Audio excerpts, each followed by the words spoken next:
Hello, lovely souls. Welcome to the Conversation with MJ, where we are going to embark on a journey of connection, growth, discovery together. I'm your host, MJ, and I'm thrilled to have you join me on this exhilarating ride through realms of inspiration, wisdom, and insight. So, we're going to deep dive into the heart of what it means to live a fulfilling life, to pursue our passions, and to unlock our greatest potential. Each episode is a celebration of human connection and a testament to the power of authenticity and a reminder that we are all on this journey together. So get ready to be inspired, get ready to be empowered, and get ready to ignite your inner fire because here at Conversations with MJ, the adventure never ends. So join us with every moment an opportunity to shine. Hit the like button, hit the subscribe button, please leave a comment, and the show will be starting shortly. See you soon.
Hello, hello, hello.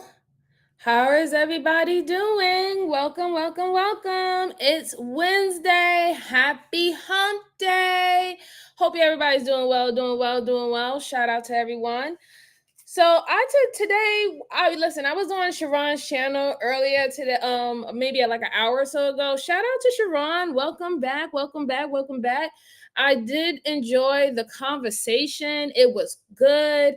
We even got to the point where now we're gonna have a nice little book club where we're all gonna be reading a particular book with each other, and we're gonna dissect it, and we're gonna learn from each other's perspectives because we know that we all receive information differently. So it's going to be really interesting. I'm actually excited about that. So before I actually get into the topic, please hit that like, comment, and subscribe. If you don't like, hit the dislike. It helps me move me up in the algorithm. All right. And I want to say shout out to Slick. Thank you for coming, sir. It's good to see you. It's good to see you. So the first thing what I'm wanted to talk about today is smear campaigns, right? Now we are all on New York. We are all online on platforms, especially like YouTube. We see smear campaigns on like TikTok, Twitter, IG. There's many different apparatuses that smear campaigns go on. But what people don't really realize is of how do you know that you're actually looking at a smear campaign or if you're actually looking at someone just telling the truth. Now, for someone who has been going through a smear campaign and still to this day, literally to this day, still going through a smear campaign, I believe that it was a good idea for people to see what psychologists, trained individuals show you examples of what a smear campaign does, why they do it, and what is the end result of what's happening. But before I even do that, the one thing I would tell you, ladies and gentlemen, if you ever become a victim of a smear campaign, don't give in to the narcissist. Ignore their asses, okay? That is how narcissist ends relationships. We're going to break that down too. That is one of the three ways how a narcissist ends a relationship. They have to smear your name. They have to destroy your reputation because they don't need anybody looking at the fake person or facade that they've been putting on. They don't want nobody to be cracking that mirror and showing what's really what they're really about, right? So they have to go out of their way to try to make the other person seem like the bad person. They got to go out of their way to make that person feel, to turn people away from them, right? They have to do it. That is how they move. Like is they can't do, they cannot function anywhere else. But see, then again, we know that people who have a narcissist personality or a narcissist personality disorder, they tend to have mental illnesses, right? So they have to do it. So I will just say, if you ever come across yourself being in a smear campaign where these people are only telling half truths, they're going out of their way to make you seem like a horrible person. They're going out of their way to make them seem like they're the victim. They're going out of their way to make them seem that they're so better and enchilada and everything is perfect. But in fact, everything that they're doing lets you know how insecure they really are and how low they really feel about themselves. I will say the best thing that you can possibly do is just allow them to get it off their chest. Allow people, whoever they was able to manipulate, let them believe exactly what they want to believe, and just document. That's all you have to do, ladies and gents. That's all you have to do. But so now we're going to get into, let's see. Slick said he ordered the book. Yes, excellent. That's good. Jalen recommended. Excellent. Okay, so cool. All right, so let's get into it. So I'm going to, you know how I love Dr. Ramani, right? Because I love how her breakdown is. So she unfortunately have a live stream about the anatomy of a smear campaign. So we're going to check this out. We're going to look at what she says. And I hope you enjoy it because it's a lot of information. And you can tell me in the chat if you see this going on, if you see exactly what she's saying going on, because I'm telling you, a narcissist always does the same exact thing. The way that they move, the way how they tell half truths, the way how they try to put a bug in the air, the way how they'll put something out there and triangulate to see which one will take the bite, who will take the bait, is always going to be the same. It's never going to be different, ladies and gentlemen. It's never going to be different. So let's look into this, all right? All right. So let me see. I want to change the format. And like I said, I love Dr. Ramani because she doesn't strike people because she wants this information out here. So here we go. Of a smear campaign. If you have been through a narcissistic relationship, especially more than one, then the odds are that you have likely been through a smear campaign. And many people will say that the smear campaign was as harmful, if not more so, than the relationship. Smear campaigns can show up in different ways. Some smear campaigns may be part of what's happening in the workplace. Some involve family, some your mutual friends, and some take in all of it. But all smear campaigns are designed and result in harm to your reputation, and you may feel you simply can never get ahead of it, and they can change your life. So let's look at the essential ingredients and framework of a smear campaign. So first, almost inevitably, a smear campaign involves a narcissistic or very manipulative antagonistic person. Smear campaigns are the tool of a vindictive, vengeful, insecure, controlling, obsessive, manipulative, entitled, emotionally immature person. It's a way for them to control the narrative and punish another. Woo! She set a bar right there. What she lists out is exactly the individual, the type of individual who would do a smear campaign on you. And it's all about destroying one's reputation. That is what it's all about, ladies and gentlemen. And they want to punish you because they feel that you have done something wrong to them. They feel that they're entitled to whatever they want from you, that you are supposed to just do it. And if not, I have the right to punish you. And then I have the right to continue punishing you. That's what a petty, insecure, childlike mentality individual will do. Let's go on. The person.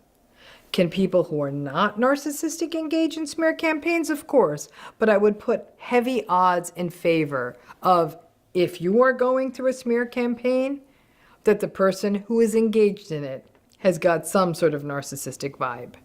Second element is that the narcissistic person, or the smear campaigner as it were, engaged in the smear campaign because they feel wronged in some way. Narcissistic people play the eternal victim, and they live their lives as though they are being persecuted all the time. So as a result, if anything leaves them feeling as though they are not being treated the way they believe they should be treated, or if they feel that they are losing control of the narrative or the relationship or the situation, all of these are catalysts for a smear campaign. The most common stimuli that set off a smear campaign include: you may end a relationship with them, or you quit a job with them, or you end a business partnership with them, or you distance yourself from them, and they do not want that to happen. Obviously, other things can set them off, but in general, smear campaigns begin because the narcissistic person feels wronged, and they are going to punish you. Narcissistic people are often self-righteous enough to believe that above all else they are in the right, and will literally frame it as though it is their moral duty to inform people of what a bad person you are.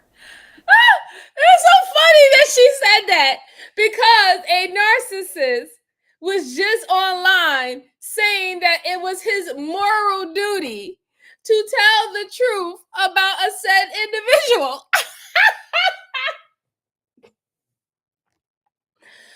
Oh, Dr. Ramani, you hit things on the nail. Yes, that is what a narcissist who is on a smear campaign does. And that's what they believe, that they have been ordained by God to inform the public about this person. Let's go on. The third is that smear campaigns and smear campaigners are obsessive. When a narcissistic person is wronged, they become obsessed. The revenge fantasies and the vindictiveness literally overtake them, and they can't let it go. Even when other people around them may tell them, like, dude, it's enough, like, let it go, it's over. It's not that big a deal. The egotistical nature of narcissism is that they cannot stand the idea that someone got something over on them. So for example, let's say you're going through a divorce with them and the settlement is not what they wanted it to be. They will lose their minds, and it really does become a vendetta. In a way, a smear campaign is a narcissistic person launching the worst punishment that they can think of, which is to ruin someone's reputation, because narcissistic people care so desperately about what people think of them. It can feel like the ultimate revenge for them to bring someone down in this way. A narcissistic person looking for revenge doesn't relent. And I know this may bum some of you out, but these smear campaigns can last a long time, like years in some cases. And you know what? She's actually right about that, because there was another individual who had dealt with a smear campaign for almost 2 to 3 years before it actually started to fade away. So I would say that anybody who is dealing with a smear campaign, just be knowledgeable that unless you are going to the courts and you are bringing this person to justice, that you just sitting there being quiet, this type of attack or this forms of attack will continue to go on. This individual, whether it's a man or a woman, they will be in a whole different type of relationship. They will move to a whole different type of state. They'll change their whole life, but something will trigger them because this is a mental illness. Something will trigger them, and they will have to revert back where they need to punish you, and it can last for up to 2 to 3 years, even more. But usually, an attack or a smear campaign off of a narcissist only ends when you find a new supply. Okay, and there's different types of supplies for a narcissist, right?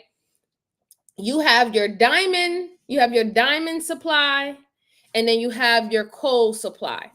Now, your coal supply is like little people giving you praises and being your flying monkeys. It doesn't really necessarily fill you up, right? It doesn't fill you up. So when it comes down to a narc, he's gonna always try to protect his diamond supply of his narcissist supply, right? That is what he's not going to try to let him go. It's the one that fills his ego the most, the one that makes him feel special, important. He's not going to let that go. And this is what she's talking about when a narcissistic person is obsessive, when they obsess over their narc supply. They cannot let it go unless they find a replacement. This is exactly what she's talking about. And people will wonder why the narcissistic person doesn't lose steam. Obviously, some narcissistic folks or some smear campaigners may lose interest, maybe once they find new supply. But there is a certain point where the vengeance and the vindictiveness turn into a sort of gratification that they can still keep messing with you, even when they moved on into new things. This is an important point because it allows you to be prepared that the narcissistic person will even accuse you of engaging in a smear campaign. If, for example, let's say you choose to talk to one close person in your world about your breakup and they come to find out you did. However, one conversation with a friend or someone close to you to help you cope is not the same as the obsessive full-scale campaign of the narcissistic person. Fourth, smear campaigns are about speed. The narcissistic person will very quickly try to get to other people first. And that's not to say that you were trying to get to anyone or trying to engage in any kind of smear campaign, but that the narcissistic person will start talking to people about you and about what happened before you even get the chance to tell other people that, for example, maybe your relationship ended or you quit the job. The smear campaigner will also start with soft targets, enablers, the most manipulatable people in your midst, people who may have already had a soft spot for them, who are more naive, who are more suggestible. Straight facts. Like I said, the people that they would start with is the one who had already had they were already more close to the narcissist than the other person, right? That is easy for them to persuade these individuals to be on their side. Okay, so that's where they start first. They focus on their group, they focus on their sector, and then they send out their flying monkeys to try to continue on spreading all these narratives and untruths and all the stuff like that. This is what they do, right? That's how they have to move things. And it's unfortunate that sometimes you will experience where a narcissist with his flying monkeys, they will also help support him in a smear campaign, right? Because they think they're being righteous. They think like, oh my God, we must help this person. This is a shame. This is sorry. No, no. but that's what they believe. So they will actively go and help this person because they think this person is a victim. And that's what the narcissists wanted. They're the ones who will go to anybody's and then I'll say, like, for example, when it comes down to even in this space, they're the ones who will go to anybody's channel who is willing to bring them up so they can, quote unquote, say their side, speak their truth. I'm keeping it 100. I'm just letting you know, blah, blah, blah. I just felt that it was my duty that you needed to know about this person. Okay, so do you actually deal with this person in real life? No, I don't deal with this person in real life. So why do this person really need to know this information? Well, I mean, it's just for your safety. Okay, I just need to let you know that if this person comes around, this is what this person is. That is the movement of the narc who's on a smear campaign. He will literally, or she will literally, bring up something out of nowhere and try to make it the reason, because they have to have this feeling of attention. They have to, I don't know, there's no reason why, my life is good, my life is great, but I need to let everybody know about this situation. Let's continue. Oh, let's see. Wait, I have to look at the chat. So Chakra says, enablers driving me insane. I also know they have been bamboozled too. That's the crazy thing too about it, right? Because most enablers are not bad if they're being manipulated. If they're being manipulated, right? There is some enablers who know exactly what's going on, and since they're down with it, they can understand it from inside and out. And then there's other enablers who's only getting half truths, half stories, one side narrative, one side perspective, and they're only going off of that. That's the only information that they're receiving. So they're making judgment off of that, and whether if it's right or wrong. But later on, when they get the both sides, or they actually get the real truth, those particular type of enablers will self-correct and remove themselves out of the situation.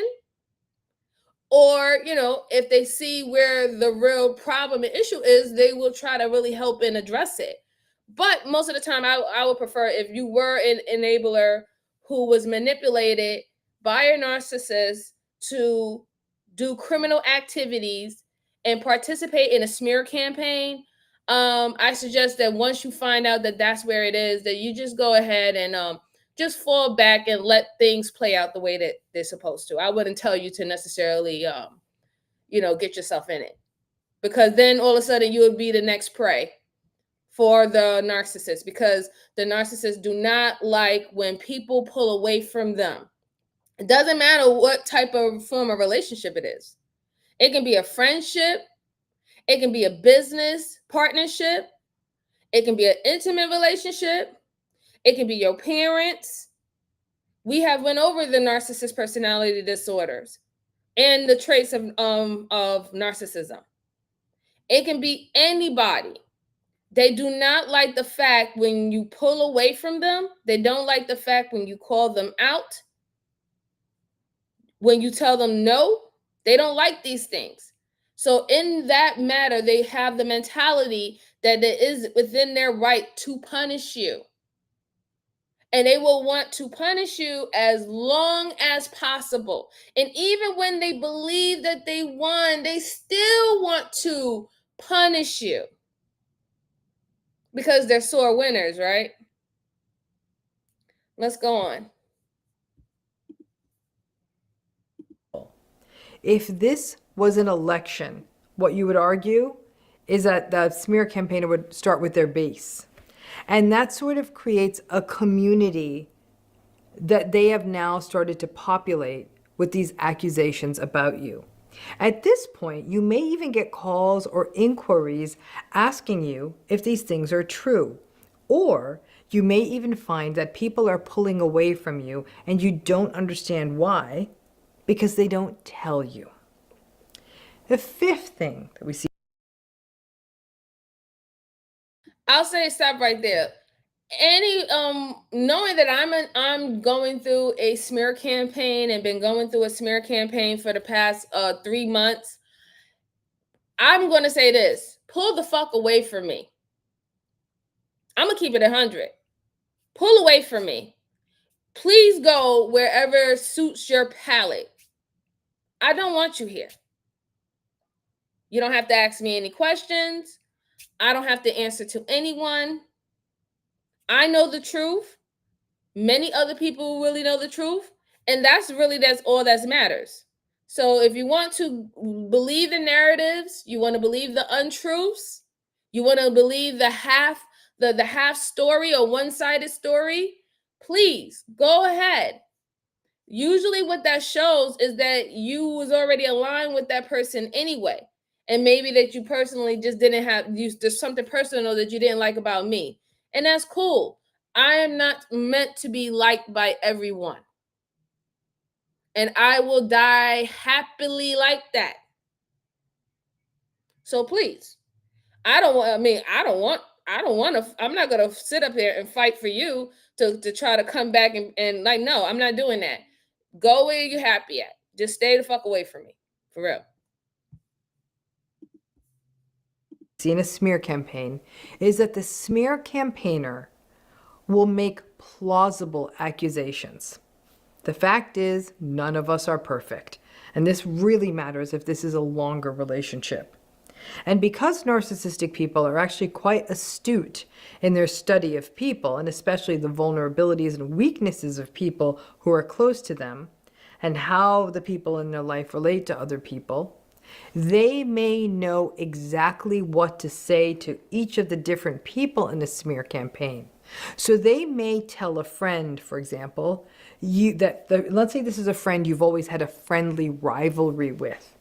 They may tell the friend that you often put that friend down and that it actually wasn't such a friendly rivalry.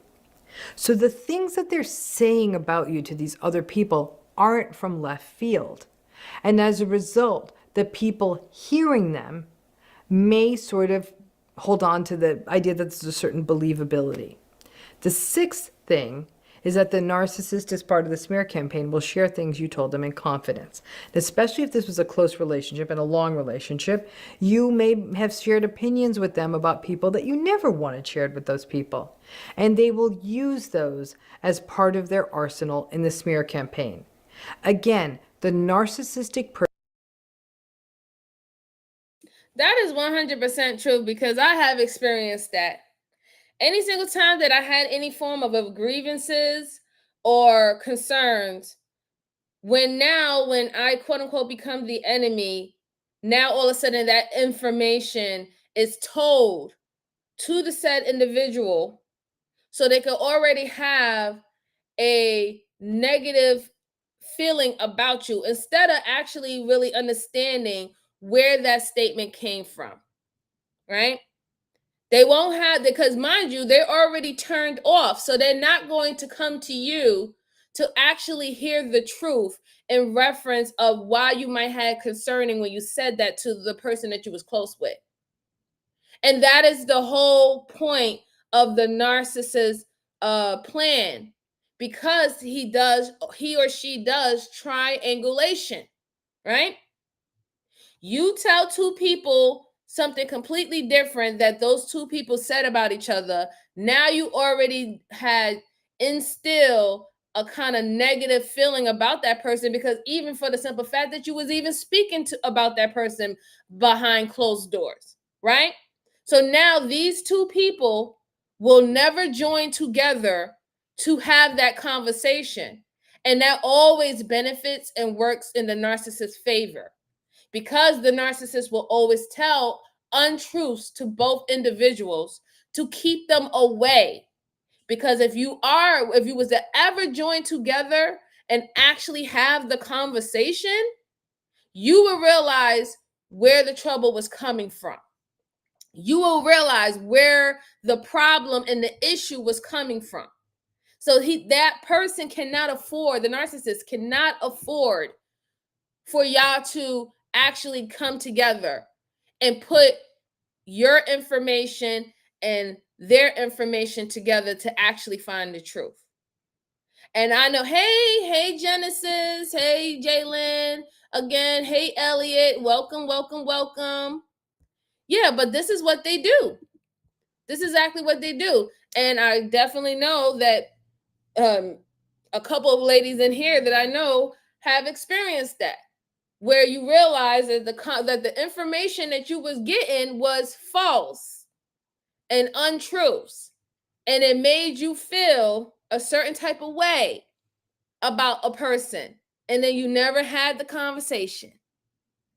You never had the conversation because now you was more worried about the feelings that you felt that you was even being talked about in reference with the other person. Let's continue. Person moves fast.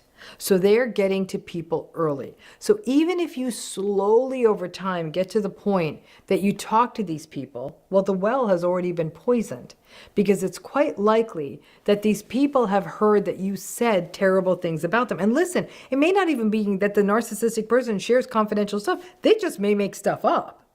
Now, the narcissistic smear campaign is not just the narcissistic person saying outlandish things or giving a laundry list of the terrible things you did in the relationship that are not true, but rather they also share things with other people that actually may be true, and like I said, never should have been shared. And then they will follow that with accusations of things you did in the relationship that are not true. But now the person hearing about you from the narcissist may now believe them, because they are hearing the bad things you said about them. So they're kind of mad at you.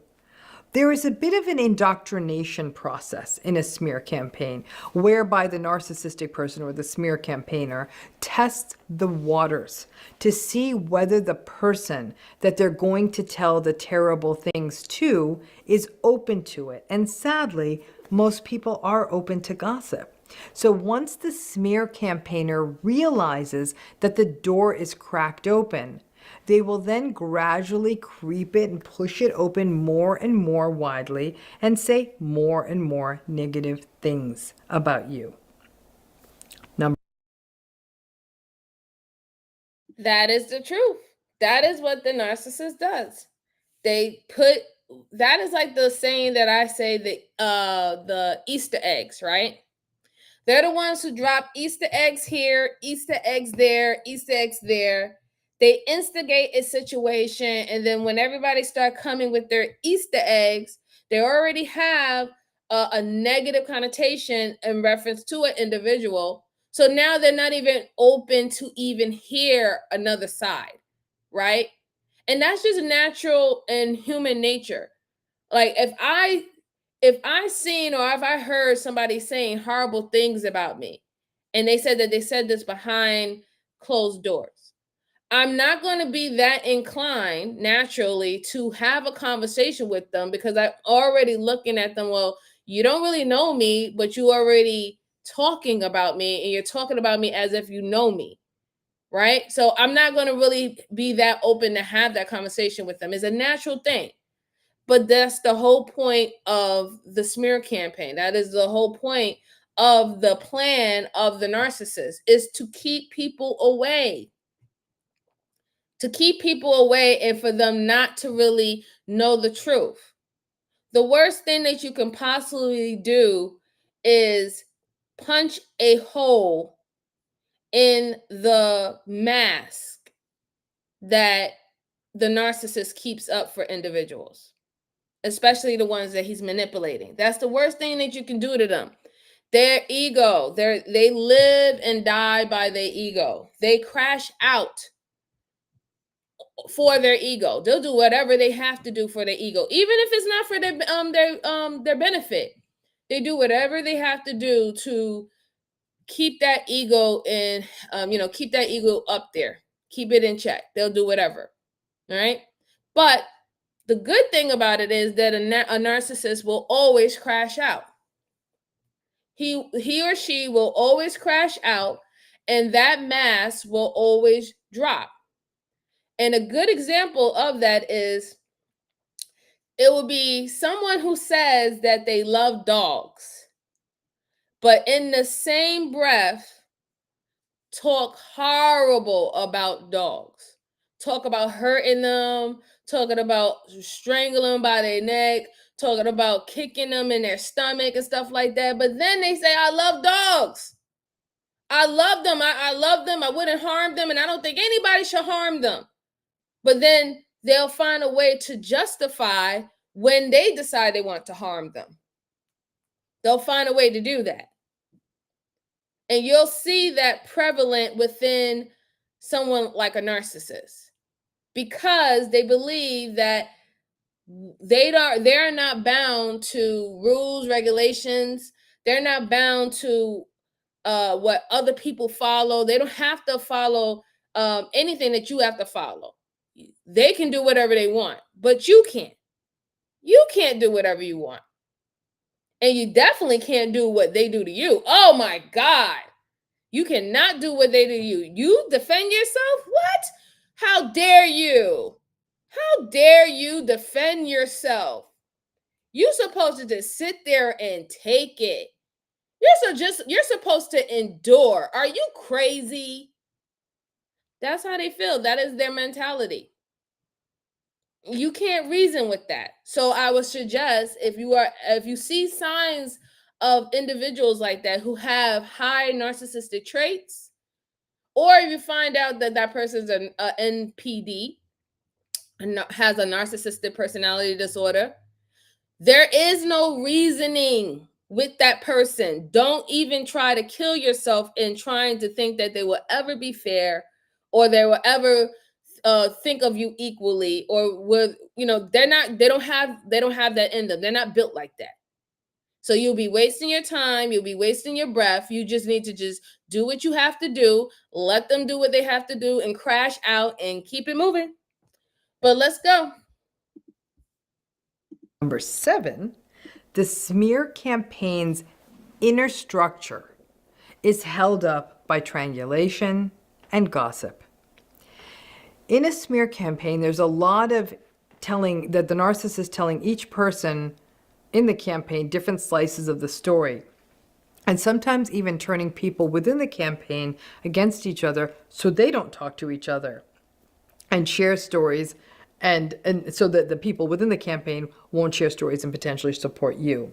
A foundational piece of the smear campaign is gossipy secrets. And as I said, the narcissistic smear campaigner tests the waters first to see if the person they want to share the smeary talk with is open to it.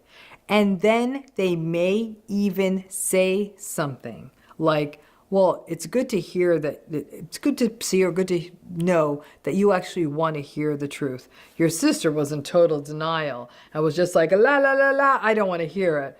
But yeah, your sister is also casting shade on you and your family. So you see how they do it? They say, well, this person don't want to hear it. Well, that's because there's something wrong with them. So there can almost be smear campaigns within smear campaigns in a way to separate all the people on the receiving side of the smear campaign again, so they may not compare notes. Number 8, smear campaigners are like a special ops team. They get in and they get out fast, clean, lean, and mean, and don't leave that much of a trace. They may set it up that they just sort of run into someone, and so it can feel like, oh, this is a coincidence. Funny to see you here. It's not funny. It wasn't a coincidence. That is so true. I was sitting up here dying laughing in the back with the mic off, because that's what narcissists do in their flying monkeys. They are a whole strike team. They do move fast, quick, and dirty, right? Because like even when you sometimes when you see it online or you see it on YouTube, a person can literally be having a whole quote unquote looking at an article or whatever, not or reviewing.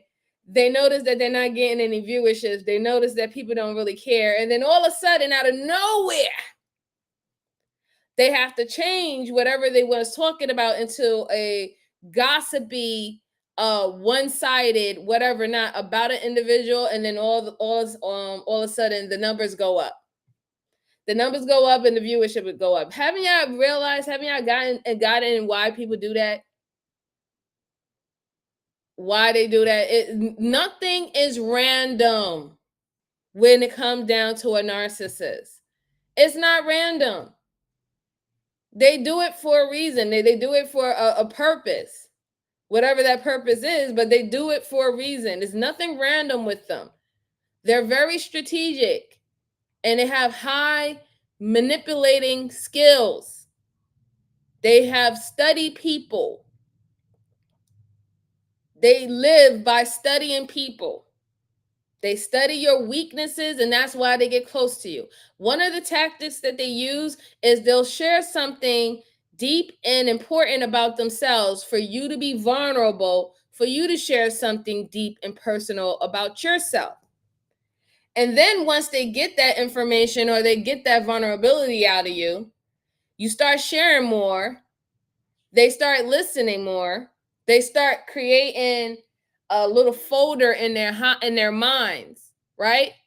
So the moment where they don't need you anymore or you decide to pull away from them, they're going to go back to that folder in their mind, and then all of that is just going to come out like word vomit. It wouldn't even have to be about what they're even mad at you about, but everything just start coming up. Oh, this person said this, and I remember this, and this person said that.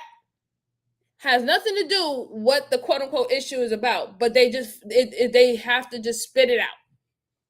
That's what they do. And then they will often just sprinkle some innuendo into a conversation in this place they just sort of ran into you with. So it goes relatively unnoticed. The other thing that smear campaigners will do is just kind of keep it casual and conversational. They won't do stuff in writing, won't even send a text, so even legal remedies like slander or defamation actions become quite challenging. And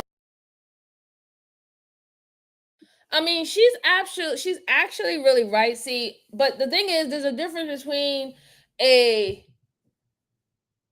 to me personally, there's a difference between a smart narcissist and a dumb one, right? Because a smart one will, like Miss Dr. Ramani was saying, a smart one will literally be like in a group, like an actual group when you're physically around someone, and they probably like talk and whatever not, and they might talk and gossip, right? But since a narcissist get their most narcissistic supply by being online now and using social media to taunt, stalk, and harass their victims, that everything is recorded. Everything is recorded. And some of them are even more dumb to be in the chats and doing that. Actually writing it down, showing that they're taunting and doing that and stuff like that, and throwing little innuendos in there and whatever not. Some are dumb. So there's dumb ones who don't care about the legal part of it, and then there's smart ones who do care about the legal part of it. Let's see. Oh, hi Natasha. How you doing, sweetheart? So she says, not a fan of the narcissist term yet. People who manipulate tend to be one trick ponies. Once you see how they manipulate the first time or two, they tend to repeat the behavior in all situations. Yeah, I understand, like, a lot narcissist term has been thrown out here a lot, right? People have a disagreement with each other, and the first thing they say is you're a narcissist. So I get that. But that's why I try to do my best, and other people, we try to do our best to show things that are actually specific traits, scenarios that are actually what narcissists do. So we don't misdiagnose, even though we're not diagnosed in any way, but we don't try to miscategorize an individual of being a narcissist and this individual doing something that might seem like a narcissist trait, but that doesn't mean that they do it in totality, because it goes back to what you said. A manipulator or a narcissist, right? They tend to continue to repeat the behavior over and over and over again. If I can pull up videos from years ago about you doing the same thing to another person, you saying the same terms, you're making the same threats. If I can pull that up, then at this point in time, people need to realize who you're dealing with, right? Because that they have felt that they have been successful in their behavior. They never dealt with a consequence. So why would they change if they never actually dealt with the consequence? If they was always able to get away with their behavior, what incentive is there for them to change? There is none. And this is why they do what they do. Let's go. They may build some of their smear campaign on enough of a kernel of truth that it's enough that they get to slide by. And ultimately, it deteriorates into sort of a they said, you said kind of a thing. And that also leaves you in the position of you may not have the money and resources to spend on an attorney.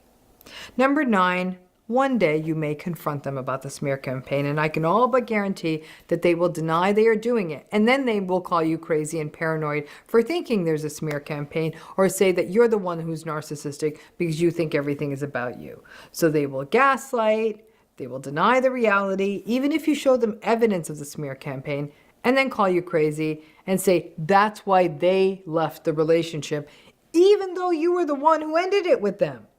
That is a straight bar right there. That is a so straight bar, because that's one of the ways how narcissists operate, especially when they're doing a smear campaign. They want people to believe that it's the person that they've been victimizing. People will literally sit up there and be shown in a video where a person is deliberately talking about you, dragging you, saying all these things. You know that those things will be harmful. You know that those things will harm somebody's reputation or whatever. You know these things. And they will sit up there and be in agreement and say, that's not what I was doing. I was just speaking my truth. You spoke your truth 30 fucking times. I'm still speaking my truth. But I thought you was over it. It doesn't matter. I'm speaking my truth. This is what they do. But let you do it, let you defend yourself, or let you call it out that that's happening to you. Oh my God, you're the one who's doing it. It's always that what quote unquote victim blaming, right? Something that's very prevalent in our community. We do a lot of victim blaming in this community. We literally tell people who are being harmed, people who are being scammed, people who are being exploited for their good heart, kindness, love, wherever. We tell these people that it was your fault. We tell them you shouldn't have been that open. You shouldn't have been that trusting. You shouldn't have been that loving. You shouldn't have done any of that. This is what we tell these people. This happened to you because you did that. But then in the same breath, have conversations on many panels, wondering why people are no longer operating in that form. Can someone please make it make sense to me? Because I'm tired of the idiocracy that's going on. Do you want people to be guarded or not? It's a yes and no question. Do you want people to be vulnerable or not? And if they are vulnerable, and if you're requesting people to be vulnerable, then you need to have the responsibility not to take advantage of that someone being vulnerable. But we're not holding people accountable for that, are we? We're not holding people accountable. We want people to still be able to fuck people over, but then want people to be mind readers to know who's going to be the one who's going to fuck them over. Take a shot, take a chance, but if you're wrong, I'm going to tell you you fucked up. Keep yourself open to take these risks, but if you're wrong, we're going to call you out on being wrong, and we're going to make you sit in your consequences. Like, this is why you really can't take a lot of people serious, and you definitely can't take a lot of people online serious with their fucking rhetoric. It's disgusting. Why don't you psycho, you stalker, go get a life, go get a girlfriend, okay? Go get a job, go get a hobby, go do something, and stop being a stalker. I have so much freaking screenshots of you stalking me.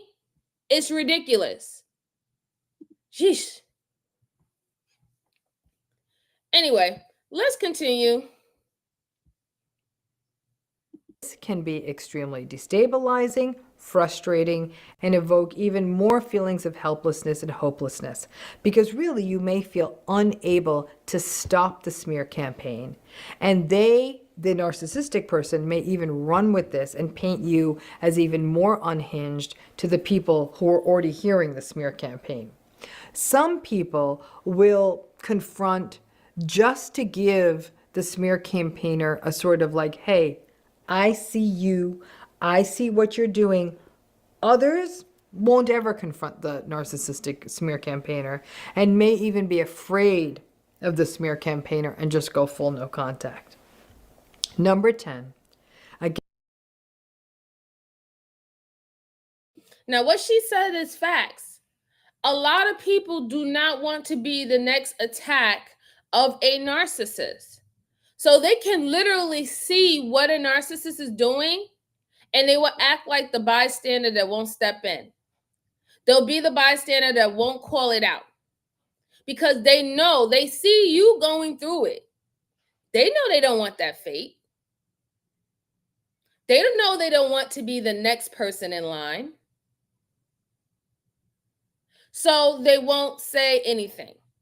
You have very few people who will see that occurring and will not say anything. They won't call it out. Very few people don't have it in them or are not built like that to do it. I'm not saying that and that doesn't make them a bad person, right? I mean, I always tell people that you really should know yourself. And if you don't know yourself all the way, then get to know yourself, right? And if you know that you are not going to be able to deal with the backlash, you're not going to be able to deal with the people that's going to jump on board like a bandwagon to attack you and all the stuff like that. If you know you're not built like that, then I suggest, then yes, please just be observant, but stay your distance. I will say that. Because I'll tell you one thing, for the people who has been through a smear campaign and me going through a smear campaign, we understand and we know exactly how it feels. We understand and we know how sometimes at one point you feel like it doesn't even matter. Like you can't defend yourself because if you defend yourself, you're wrong. But then if you don't defend yourself, it continues on. It's like being in a double-edged sword. And you feel like you're literally going through it by yourself. So it's a different type of feeling when you are in it. But the empathetic person who can get it, they know what you're going through. They sense it, they can feel it. They will understand that. So let's see. Natasha says, trying to please maladaptive people is not possible. The more you yield to their dysfunction, the worse off you will be, both will be. Absolutely. You're absolutely right.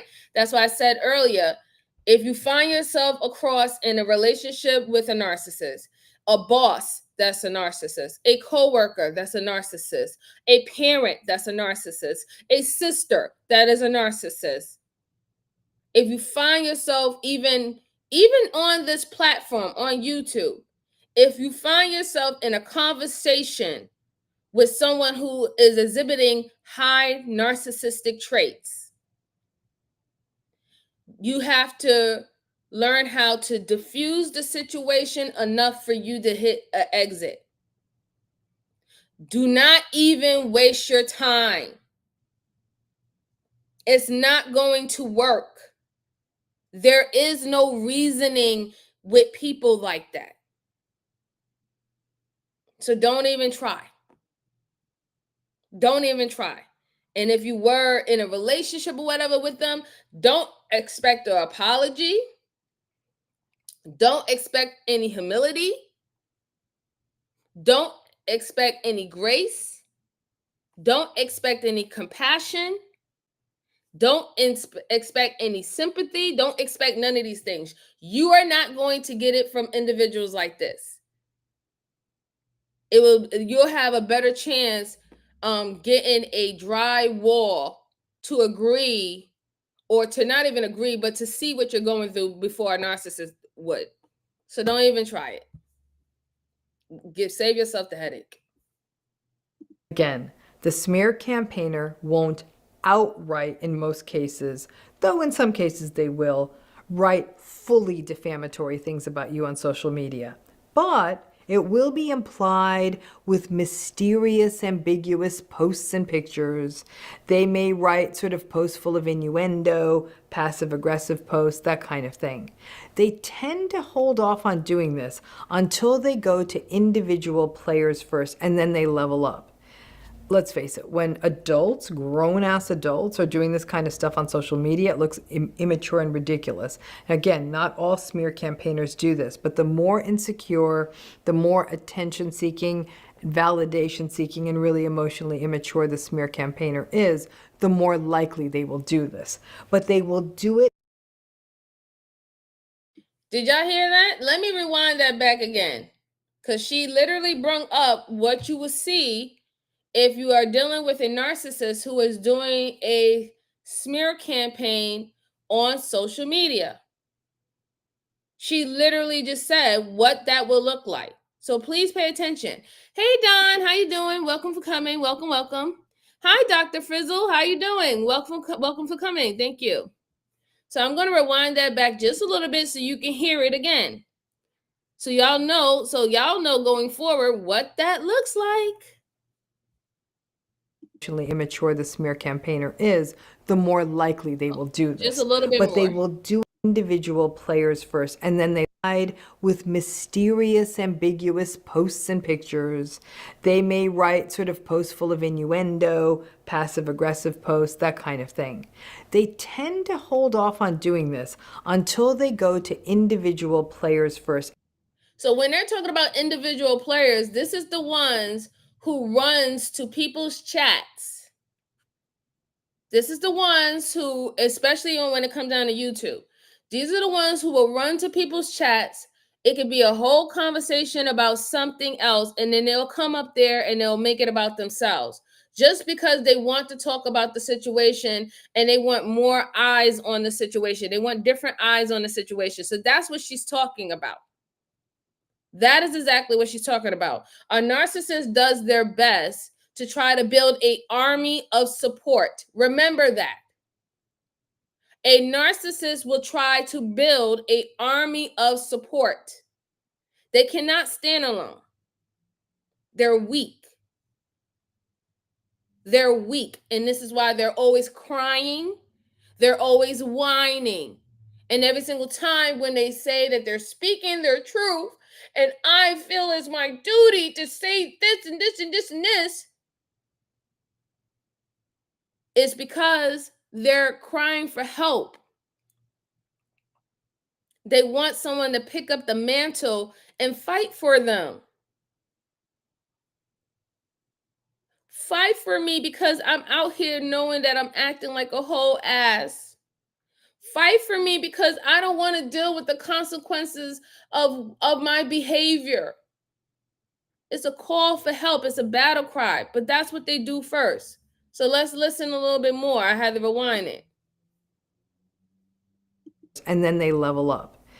let's face it, when adults, grown ass adults, are doing this kind of stuff on social media, it looks immature and ridiculous. Again, not all smear campaigners do this, but the more insecure, the more attention seeking, validation seeking, and really emotionally immature the smear campaigner is, the more likely they will do this. But they will do it tactically and oftentimes, but not always, but oftentimes in a way that will not get them into trouble. And there you go.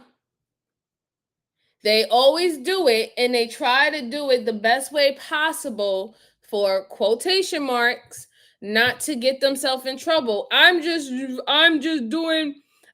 holding on to my freedom of speech. It's my freedom of speech. It's my right and my freedom of speech to talk bad about you. It's my right and my freedom of speech to slander you. It's my right and my freedom of speech to do defamation of character. I was ordained by God to do this. And the problem, and that's one of the biggest problem when it comes down to a smear campaign and a slander or a defamation of character situation, is quite hard on social media due to the simple fact is that like they have to literally, it's like they have to literally go out and search to get people involved, right? First, it goes like that. They go out, they throw things out there on other people's channels, and then we call it messy, right? So we look at it in our little sector. We say, oh, you're just being messy. This person's being messy. That person's being messy. But then they already put the bug in the ear. So now when they feel like they have garnished enough following to be who wants to hear the rhetoric, that's when they'll be bold enough to go on their channel. And they'll start to say more. Like, come to my channel. I'm going to give you more information. I'm going to drop bombshells. Y'all got to come to my channel. And like I said, they already put the bug in other people's ears who wasn't even thinking about that, who wasn't even caring about that. They was going on living their best life, but now they want to know what this information is. So then they'll come and they'll become an audience. It'll become an audience. And it's hard for the individual who is a victim of a smear campaign because, especially, like she said, if it's two adults, at the end of the day, it looks childlike. From an outside view, it looks childlike. When people don't really know what's going on, it just looks like it's a back and forth. It looks like it's just people just back and forth and with each other. And, oh, they just need to both just cut it out and let it go. Because they're not really understanding how it starts, why it started, and what's the process that a narcissist who is doing a smear campaign, why they're doing it for. Anybody coming into a situation, you can be like, okay, well, y'all just being immature. But, okay, if you think it was immature, then the whole thing would be immature. When you start bringing up receipts and records of months of this type of behavior, do you now still believe that it's immature? Do you now still believe that it's childish? When you can provide more evidence of one person carrying on, do you now think that it's the same? It's not. Let's see. Luxury Bucket says, bullying is wrong, but I always noted when someone was doing someone else dirty, they come a day when they did it to me. So I had a hard time feeling sorry for adults that don't do the same. I mean, I can definitely get what you're trying to say. Sometimes we all have that complex, right? Where if someone sets it up to make you believe that you're I guess you're special. I guess that's what you're trying to say. Like you're special or you're more special in a kind of way that it would never happen. I can understand why you would not feel sorry for an individual because you're like, girl, guy, you're not special. But that's when that person has to realize that you are never special to a narcissist. I just want to make that clear. Narcissists don't find anyone special. Okay? It can be a new person any day of the fucking week, and that person will be special. There is no special person to a narcissist. As long as you are giving them what they need, which is a narc supply, as long as you're giving them their wants and they need, you are literally special in that moment. Because that's how you see the disrupted, vicious ways a narcissist ends relationships and forms a relationship. They're always going out trying to attack and degrade and ruin the person that there was with reputation. But then yet, when they were in a relationship with that person, this person was literally God's green earth. It was God's green. Oh my God, this person was wonderful. This person was beautiful. They were so special. Da, da, da. It was all these bragging, you know? It's all these bragging. But then all of a sudden you see a 360 that this person becomes the most horrible individual ever in the face of the earth. That's how they operate. Yeah, and you're right. I agree. You just you just can't do it. You can't fall into that. You definitely just can't fall into that. You're never going to be special to a narcissist. They will always replace you. They will always replace you. So, like, even with me, what I've learned lately, what I've learned is I'm humble enough to know that I can be replaced. But I have enough self-esteem to know that it will be a loss regardless. Let's continue. 11, the final piece of this is grief. Your grief. Because it is the painful recognition, not only to have to keep going through this, but that there were people in your midst, people you trusted, people you even loved, that were willing to believe this shit and even distance from you without, in some cases, even talking to you or reaching out to tell you what they were told so you can have a conversation with them about it. A smear campaign is already such a destabilizing experience because it can cause you significant reputational harm. As a parent in your community, for example, in your children's school, in professional settings, within a large extended family system, including in-laws, in a friend group.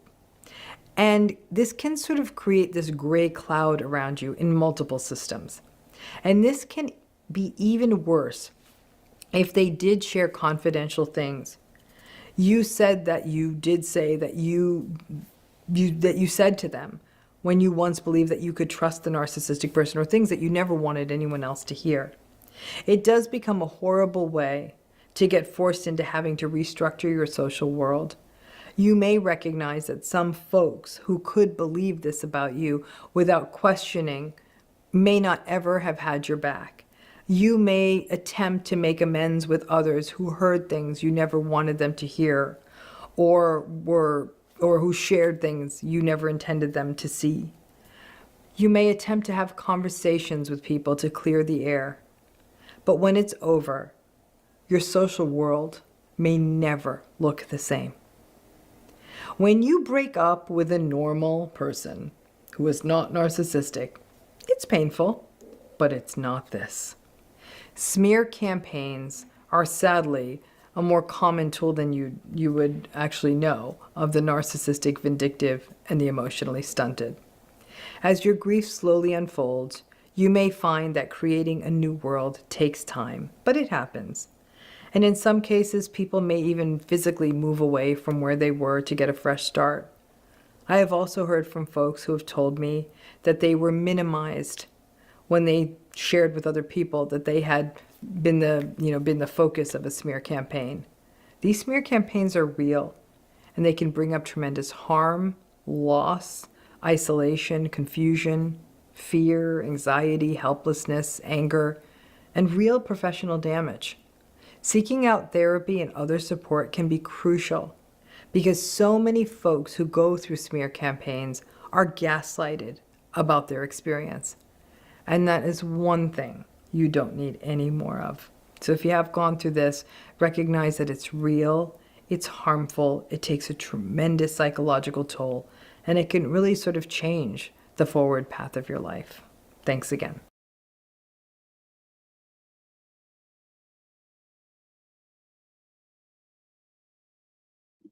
All right, so I love Dr. Ramani. You know, I love Dr. Ramani because she literally gives a good thing. Oh, hi Ariel, hi darling. It's good to see you. She asked me if I'm doing well. You know, I am doing well. But I am going through a smear campaign, right? And it's just really annoying at this point, right? But all that's going to be taken care of this Friday, right? Oh, and I was like, what? Again, I was doxxed again today, right? My government information was shown, my government name. So I was doxxed again. So, you know, there's things that comes behind that too. But then, like I said, this is why I wanted to show you guys what a smear campaign looks like for a narcissist. Yeah. I just want to let you know. I mean, other than that, I'm good. You know, I'm actually fine. But let's continue on with some more educational purposes. Yeah, luxury. Yep, that's what happened. Got doxed again, right? Because they were this when you're dealing with a narcissist, because they're so adamant about trying to vilify you that they'll do something dumb and expose your name and stuff like that again, right? But nonetheless, that'll all be given to the courts. Anyway, let me see. Let me see. Okay, so I wanted to show you guys. Yeah, again, Lana. Yep. So I wanted to show you guys the smear campaign overall AI review, right? It says that a narcissist smear campaign is a manipulative tactic used by someone with narcissistic traits or a narcissistic personality disorder, NPD, to harm another person's reputation. This is often done by spreading false or exaggerated information about the target to their family, friends, colleagues, or online communities. Mm-hmm.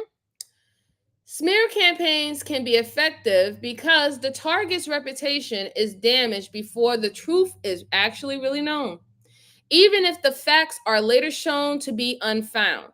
And that's what I have said before. When someone does a smear campaign on you, it doesn't, like, once you put a narrative out there, you can't take it back. Words are powerful, right? Words are powerful. Take what is it? World class, stop calling that lady white. I told you she's not white. Give me your phone. Go give me your phone. Give me your phone and go in the corner. Go in the corner, world class. You stay calling the woman white. The woman's not white. We had this discussion the other time. She's not white. uh, but yeah, so this is what I was saying the last time. When it comes down to lies, all you have to do, that's how powerful the word is, right? And to me, it's a right. It's not a right, it's a privilege to be able to speak words that can transcend time, right? And I'm not saying that we're all perfect, because sometimes we say words that we shouldn't have said and make mistakes. But we, most of the time, if we do have a heart or we do want to self-correct, we will try to self-correct the situation. But all you have to do is just put it in the air. Victor, you know what's going to happen? You're going to get blocked. Okay? Don't come up in here and talk about anything about nothing. Okay? You go over there and you stay over there where you need to stay at. I am having a conversation about the anatomy of a smear campaign. If you don't like it, then you can go somewhere else. Okay? I don't have time for none of y'all motherfucking games anymore. I'm not playing with none of y'all. Take y'all fucking asses somewhere else and leave me the fuck alone. Believe what the fuck you want to. I don't have to convince any of y'all, niggers or bitches, of anything. Believe what the fuck you want. Anyway, so like I said, when you put fakehood and falsehood out there, it spreads. It has their own life at that point. That's why it's really hard when you put out a lie on someone. It's hard to take it back because of the residual effect it has. That is the reason why smear campaigns are horrible, because there is a residual effect that occurs when you smear someone, when you lie on someone, when you slander someone, when you defamation of character. We see that with businesses. A disgruntled customer writes a bad review on Yelp to a business, and we have seen businesses drop because they put the narrative out there.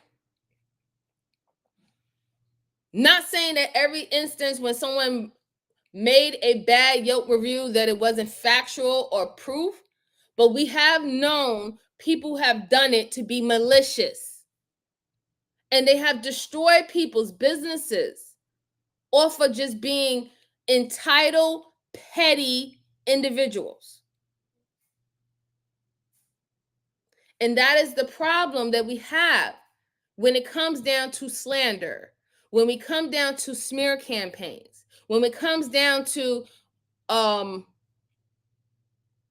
I'll just say both of those things are the same way. But yes, when it comes down to those situations, this is the problem that we have: the lies, the untruths, the misinformation is residual. It's going to still be in the air. People are still going to be able to fall back, and then especially someone who's just coming in new, who don't know the history about what happened, is like reliving the freaking situation over and over and over again, because somebody else is going to want to know, well, what happened? Can you explain this to me? Can you rephrase this to me? Tell me from the story again. Tell me this and this and that. And over time, the people who was the main characters of the situation, they're going to play telephone. It's not going to come out exactly the same way that it came out initially. And then that's going to be a process of people having people to actually really heal. How are they going to really heal if they have to continue to deal with the shit over and over and over again and re-explain themselves over and over and over again? That is not an environment for people healing. But then again, I already came to the conclusion, especially when it comes to these social media platforms, that there is no quote unquote healing here. And that y'all really don't care about people healing. In fact, it's entertainment for you guys to keep shit like that going, to reopening wounds on individual and have them re-explain themselves over and over and over again. There's no healing element in the space at all. At all. And that's one of the reasons why we barely can even get a solution in this space. I'm just going to keep it 100 with you. That's just what it is.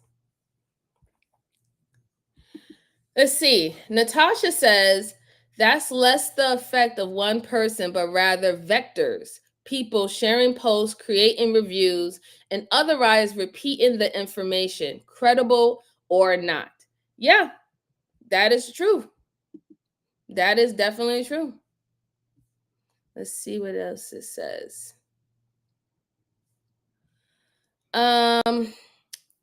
Natasha also says, exactly, it's like adults playing the telephone game from elementary school. Absolutely. Why do you think I call it Black Tube High? I made a whole series about Black Too High that I'm still doing right now about Black Too High, because it is fucking high school. The same things that's happening in this space is all high school. I can see it in high school. I can see it there. I can literally see it in the public schools. Literally. So let me see. I'm going back with the no, not that one. Okay. So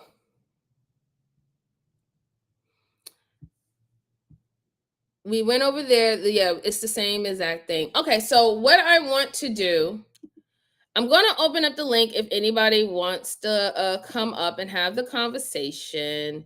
But before I even do that, I do have one more thing that I want to show you guys. So a part of therapy, right, especially when you have dealt with narcissistic abuse, and I go to therapy for narcissistic abuse, a part of the methods that they teach us in the therapy is called the of course method. And I wanted to show you what the course method is, right? Because one of the things they teach you in therapy when it comes down to dealing with narcissistic abuse is you have to utilize the observe but don't absorb method. And the observe and don't absorb method, what that means is that you need to detach yourself from the situation, even though you know that the smear campaign is for you. But there has to be a detachment level to it, so it does no it no longer continues to affect your psyche and your mental health, and also your self-esteem about yourself, right? Because dealing with a narcissist and being in narcissist abuse, it will have you questioning yourself and questioning your identity and in your truths, and also have you kind of believing that did you do something wrong, or what happened? You start going through a fine-tooth pen, this fine-tooth comb, to figure out where did everything go wrong at. And most of the time, you got to understand, when it comes down to narcissist abuse, it has nothing to do with you. A narcissist will do that to anyone. Anyone. It doesn't matter. And they will continue to do that. So that's one of the first things that they teach you in therapy. And then after that, after you get to the acceptance of that, then you move to the of course method, which is quite helpful to individuals. Quite helpful to individuals. So we're going to go over this article real quick so you can see it.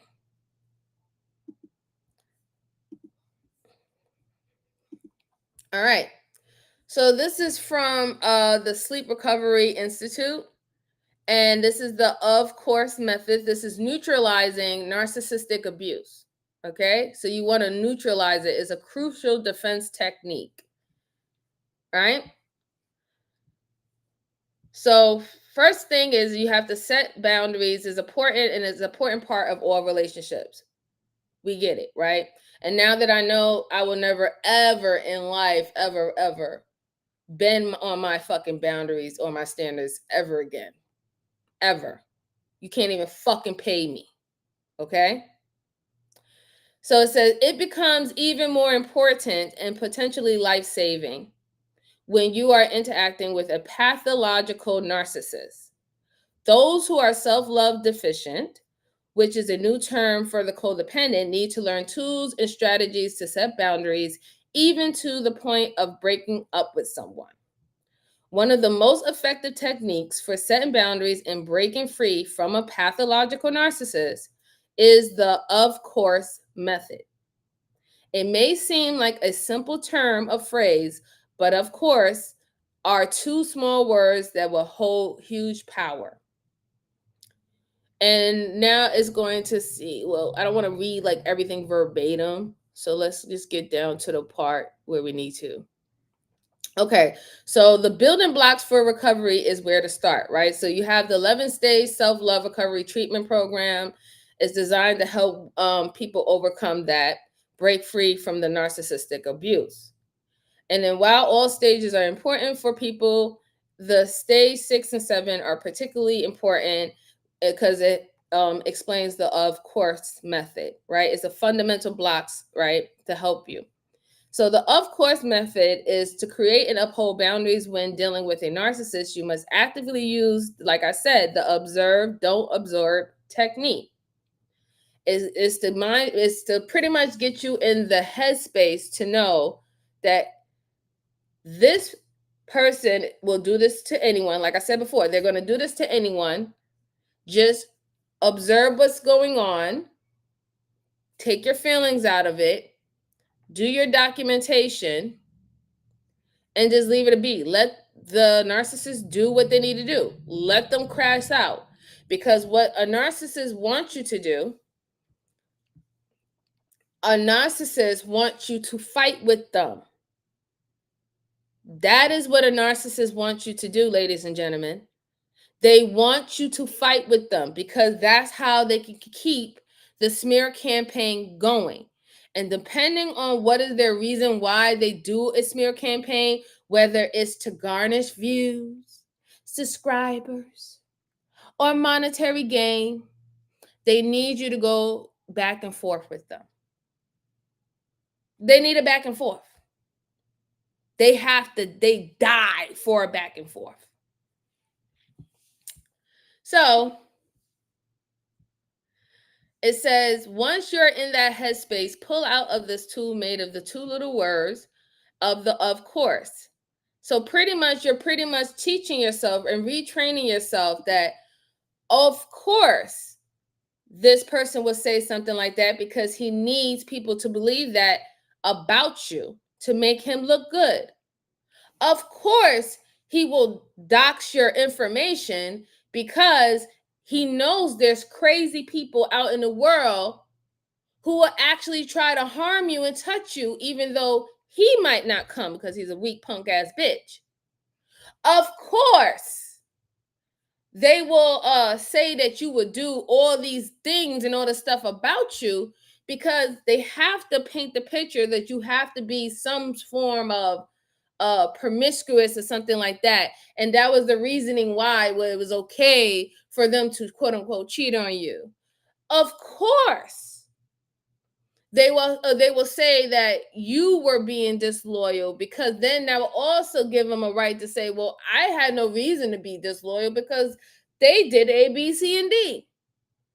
This is what the of course method does, because those two small words will let you know, will put you in a mind frame that these particular people are going to do these things, and they're going to do it because they need to do it.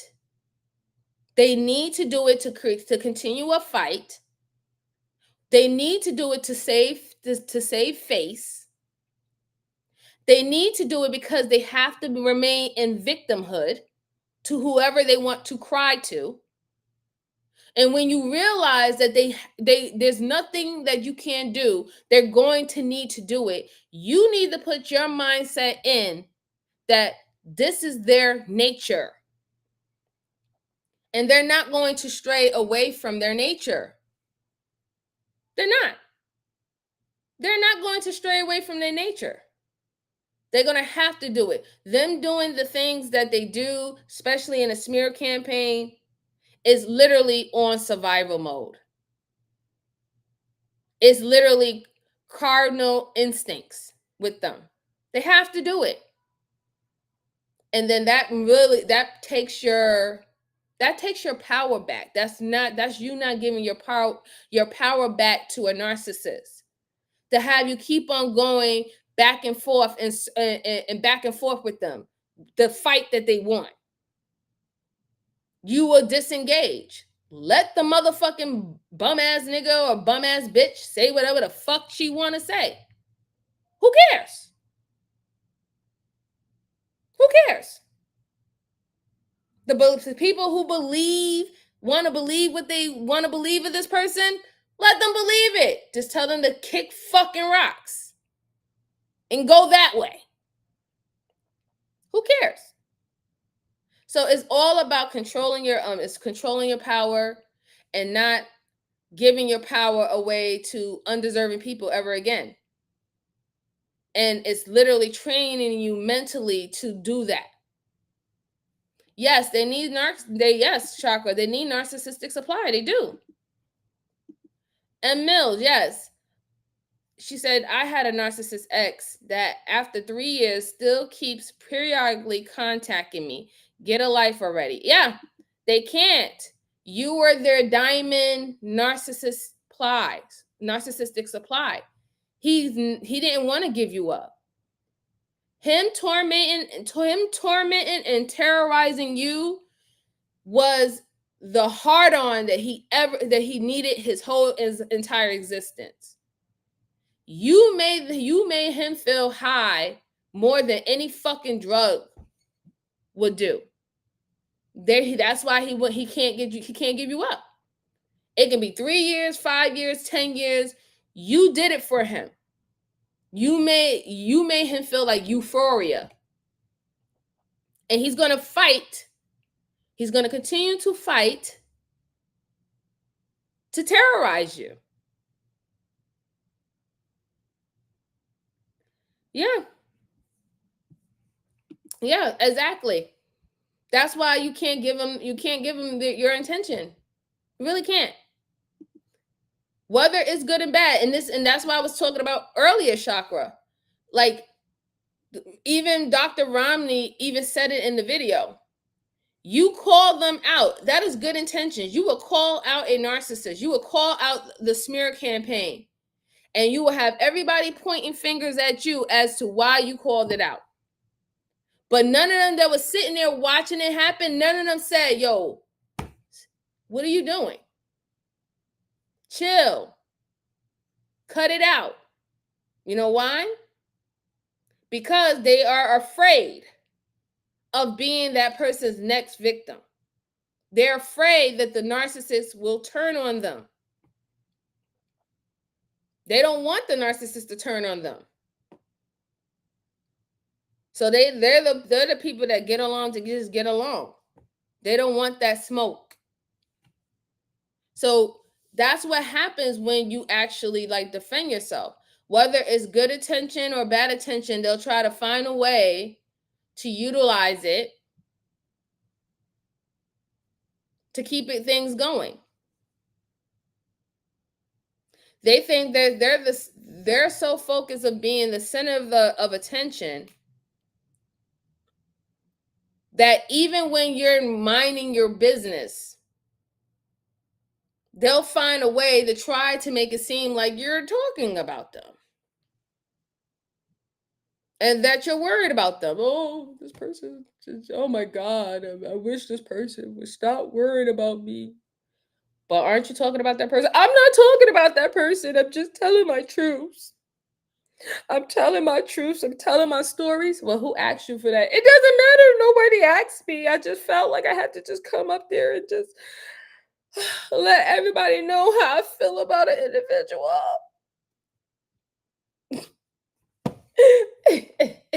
Pathetic. Pathetic. Yeah, they will take narcissistic supply from anyone. So they will hoover you. Yes, exactly. The hoovering is crazy, ain't it? That hoovering, oh my God. When everybody starts joining in, it can really be crazy, can it? Sheesh. But anyway, so let's finish up with the of course method. So it's like I said, the of course method keeps you focused on the observe, don't absorb. You can remain an outsider to the conversation rather than being pulled into the fight. It provides a template for how to or not to communicate with a narcissist. It's a form of self talk that affirms what you know and fortifies your ability to observe the situation instead of engaging in it. And like I said, this method can be used when you're actually in a conversation with anyone. Oh, hey, Mo Love, how you doing, sweetheart? Thank you for coming, darling. It's good to see you. Yeah, you're an object to their to them, nothing more. Yeah, and this is why I said that it can be anyone. It can be anyone. You're not special to a narcissist. I'm sorry, you're not special. You're not special. It can be anyone. They just need it filled. That's all they care about. They're very self-interest individuals. They don't care. They don't care who they hurt. They don't care who they're offending. They don't care who they're putting in danger. None of that. They don't care about nobody but they fucking self. And their ego. Their ego has to be fucking sustained. They have to feel good about themselves. But we all know that a narcissist, they do what they do because they don't feel good about themselves. They're weak. They're insecure. That's the whole point of literally attacking someone the way they do. Smear campaigns. They're weak. They're weak. They're pathetic. They're insecure. They're crying for attention. They want to be the center of attention. They're always whining and shit. These are really weak individuals. These are not strong individuals at all. They're not strong. They're really weak. Every psychiatrist and every psychologist that I have spoken to have all said that these individuals are weak. They're weak and they have low self-esteem. Super low self-esteem.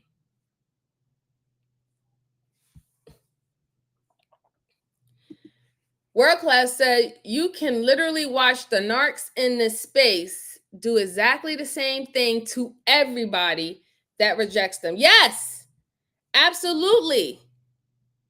It's the craziest thing. Like, how many times are we going to see or hear of a story playing out exactly the same way? Just different characters. But it's the same fucking story. How many times are we going to be able to see that and not call it out for what it is? And not call it out for what it is. Do people really think that what I'm going through is just because it's me? Or do you really are you really trying to beat up in your head that it's just me? Or could it have been any other fucking individual?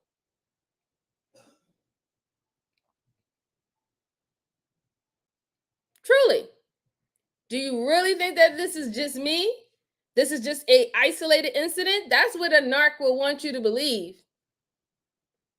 A narc will want you to believe that this is an isolated incident.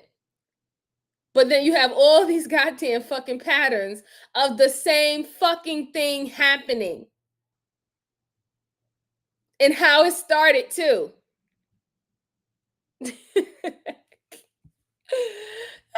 is so fucking funny. Sad but funny nonetheless.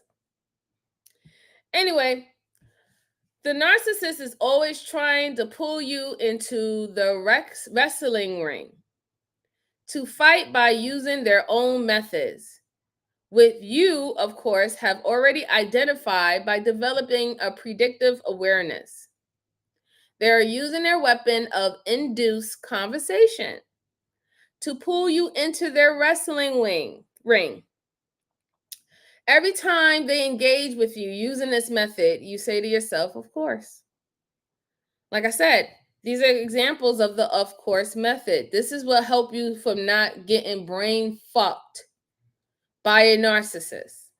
By understanding that these motherfuckers are literally doing their basic instincts, and they're going to have to do it and say it and do it in this way because they can't survive without doing it exactly this way.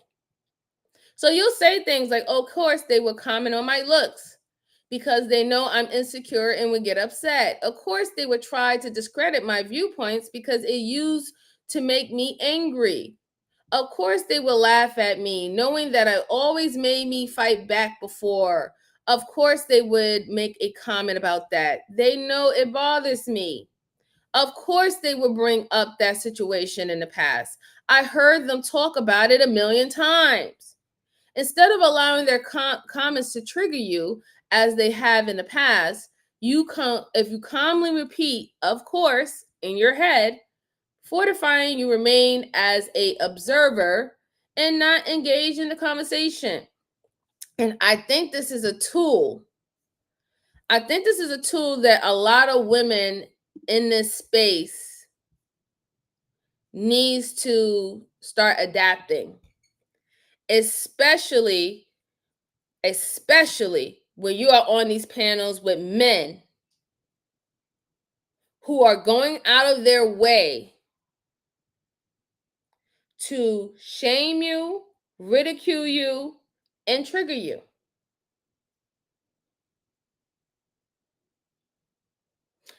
Man, look, Robin, I don't care about an incel talking about my looks. Please.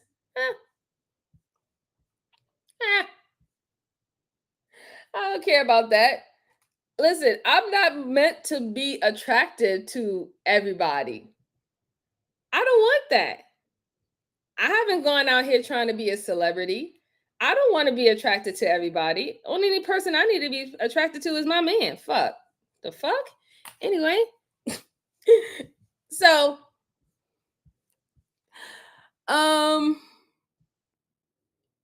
let's see if I missed any comments. Oh, so M. Mills said, I have learned not to give them my energy by arguing. Yes, you don't argue with them. You really can't. You have to just stay away from them. Just disengage. Honestly, 100%. Disengage. Because that's what they want. Fuck them. Don't give these motherfuckers what they want. Let them continue to cry and whine to get your fucking attention and to feel fucking important. All they're going to do is just continue to do it. Y'all seen one of my stalkers come in here, 187. He literally goes to every motherfucking channel and network I go to, saying something, and he'll spend money to do it. How pathetic can you possibly be? You're spending money to get my attention. You're fucking pathetic. But anyway, it says these words are enormously powerful because they affirm what you already know to be true about the narcissist. They allow you to retain your power and not hand it over. Instead of being triggered and activated by what they're saying, you are remaining in control. The goal of the of course method is to remove yourself from the situation or end the conversation. It is not to engage in the conversation longer or make them upset, but to get out of the conversation.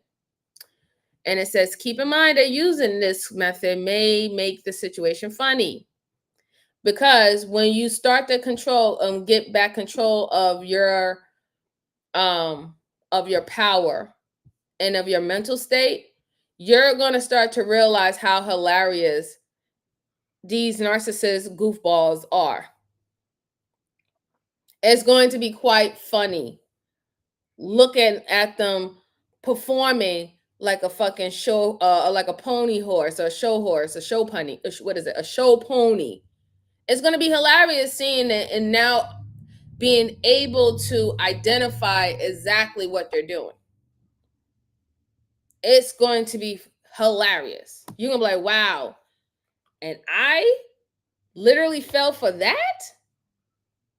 I fell for that tactic. I fell for that. You're going to find it damn near funny because you're going to realize how pathetic they are and how much they are dying for your attention. How they're crying for it. It's just going to be hilarious. You might laugh in their fucking face. I'm just gonna keep it 100. You might laugh in their face like, God damn, you are obsessed. Take a chill pill. Go touch grass. Get grounded. Find Jesus. Do something. Like, damn. Then it says the of course method is a way to remain in an observed mode of a healthy dissociation mode. You are physically present, but not allowing your emotions to be triggered by what's going on. This makes it a helpful technique in the heat of the moment. All right. But beyond that, the of course method is helpful by fortifying what you already learned and mastered. This strengthens you to keep fighting to be free from a narcissistic abuse. You will become more confident in your ability to predict their next move, but also remain untouched by their manipulation. You retain your power when you disengage from a narcissistic tactics. And it is from a place of power that you set boundaries, leave relationships, and heal yourself. So it says, don't hand over your power to a narcissist any longer. Remain as an observer. Use the of course method to stay grounded in reality, because remember, they don't think in reality, and fortified in what you learned and mastered. Okay? So I would also say, if you want, like, these are two books that you should really like look at, or you could check these out on YouTube. The 11 stage self-love recovery treatment program is usually the first one that they start you with. And then you have the observe don't absorb technique, right? Which comes into the of course method, right? And I really do believe that. Hey, how you doing, Freezies? Blessings to you, sir. Blessings, brother.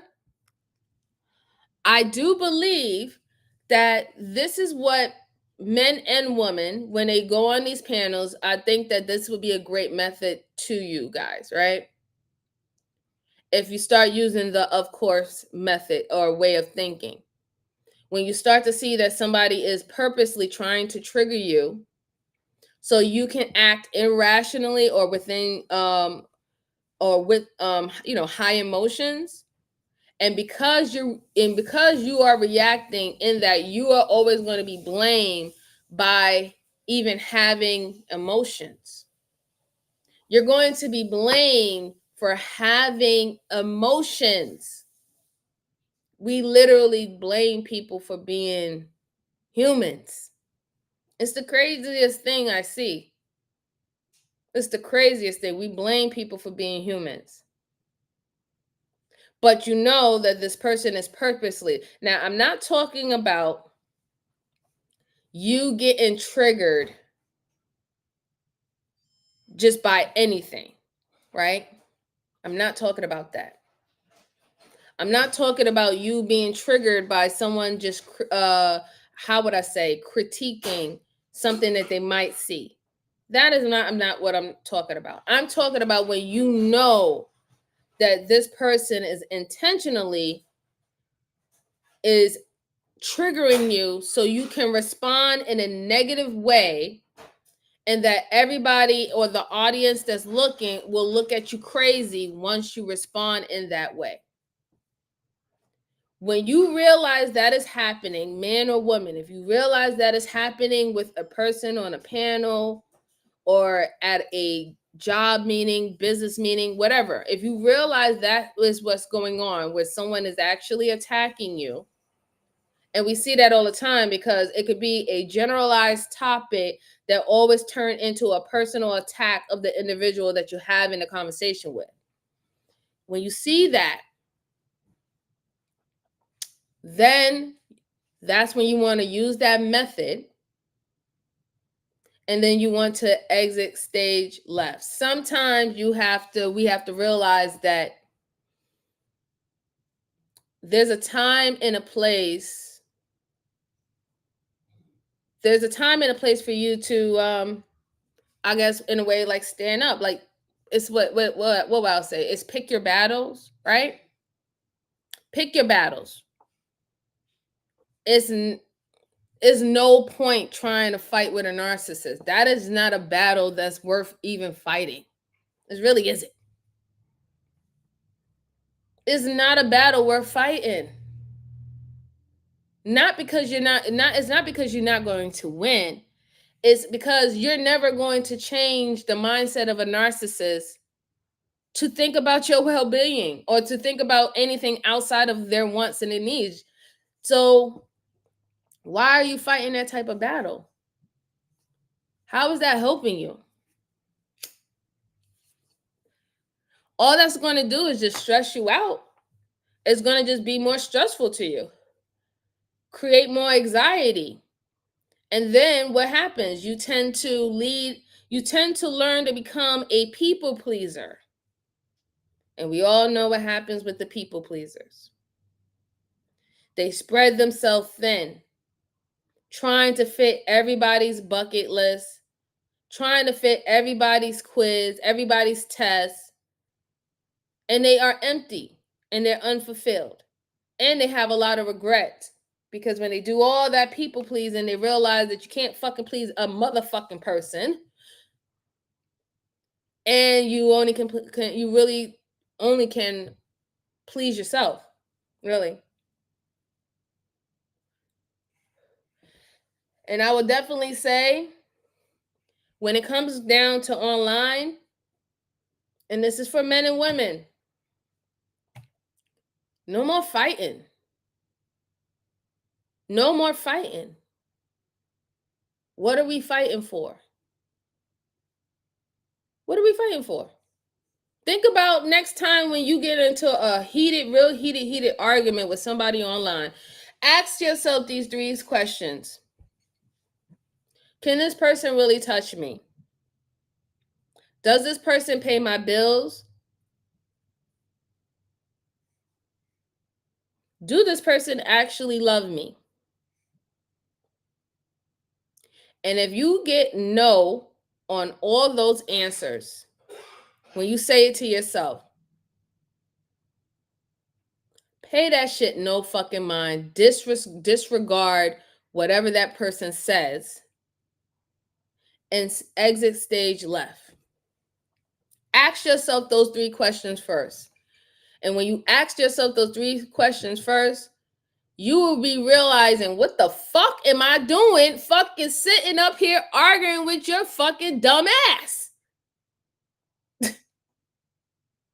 You'll be like, damn, why did I even set myself up like that to fucking argue with your goofy ass? You know what? You got it.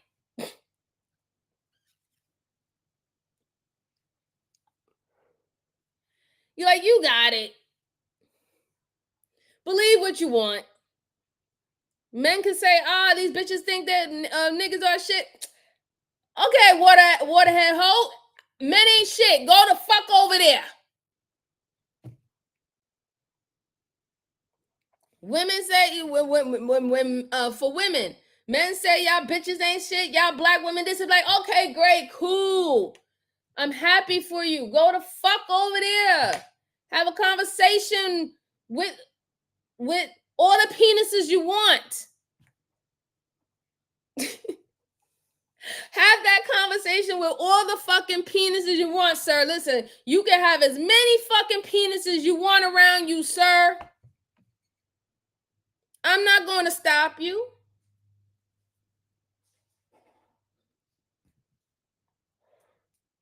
Like, I'm not going to sit up there and I'm not going to argue. I'm not going to argue with your ideology anymore. I'm not trying to change your ideology anymore. Believe what you want. And if it works for you and you don't think you need to change, cool. But if your ideology don't work for you and you know that you want to do some introspecting or self-reflection, then be the people, go to the places to get the knowledge that you need to help yourself. But you have to want it, and I'm not going to fucking want it for you anymore. It's not my fucking job. It's not my job. It's really not anybody's job who unless they really want it. But then that's when we have to be honest, right? That's when we have to be honest with ourselves. Do we really want that? Do we really want that responsibility? Do we really want that accountability? And if we don't step up to the fucking plate for it. And then cry about how fucking hard it is.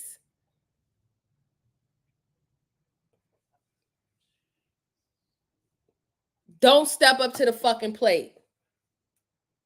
Let the person who don't think it's hard or who wants that challenge, let them step up to the plate and let them challenge themselves.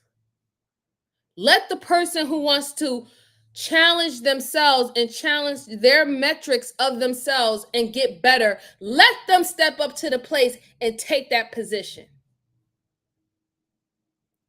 Because you know what that person is going to have? That person is going to appreciate whatever the outcome is going to be. They're going to be humble if they fucking make a mistake. And they're not going to be arrogant when they don't make a mistake. Their success is going to benefit everyone. Their success is going to benefit everyone because they're going to appreciate the ride. They're going to appreciate the journey.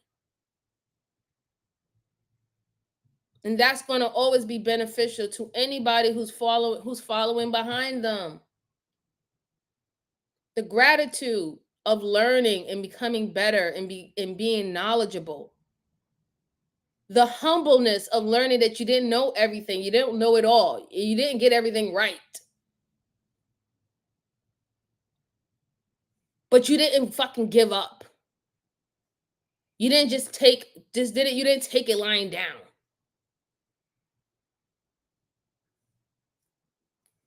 Let the right people stand up to the plate, man. That's all I'm saying. Let the right people stand up to the plate. And like I said, that's not saying that if you don't step up to the plate that you're any less than the person that does. In fact, people who knows their limits and knows their lane should be respected just the same. Because it takes a person who knows their lane or knows their level. It takes a lot of humility to know that, and grace, grace to know that, right?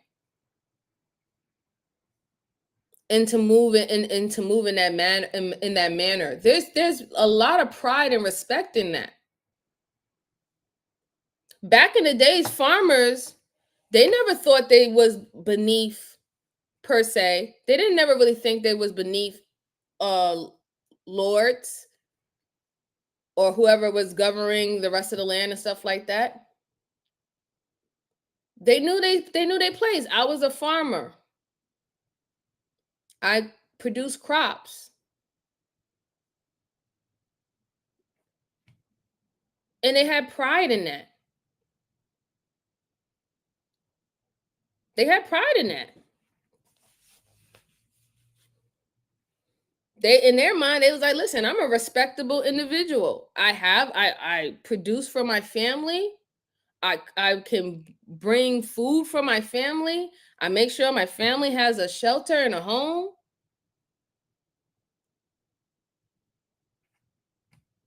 There's respect in that. They respect the art that they did. They respect where their lane was. That's something to be, that I believe that's something to be respected. But the ones who wants to take charge, the ones who wants to challenge themselves and wants to prove themselves, let them get in the position to do that. Let them get in a position to do that. That's how I feel. Well, let me see. Let me look at some of these comments. So, Captivity or Mr. Dad, he told me not to call him Mr. Freezy. Freezy said it's a lot of people pleasers out here. Yeah, absolutely. It definitely is. Robin said I stopped being a people pleaser a long time ago. I thought I did, but then I had some remnants of it. But I think I'm back on track. I can keep it 100 with me. You got people lying about their own actions just to fit in and avoid judgment. Fuck that. Yeah, absolutely. There's a lot of people doing that. I had someone I barely even know say they're disappointed in me. Ciao. I know. Under the pretense that you are supposed to be so worried about that too. Don't even know you as a hole in the wall outside of what they're actually quote unquote seeing. Let's see. Yes, walk away. But people like to debate all the time. They like to hear themselves talk. Yeah, but I'll tell you, like the debate dynamics is different, but that's only when you have a real debate, right?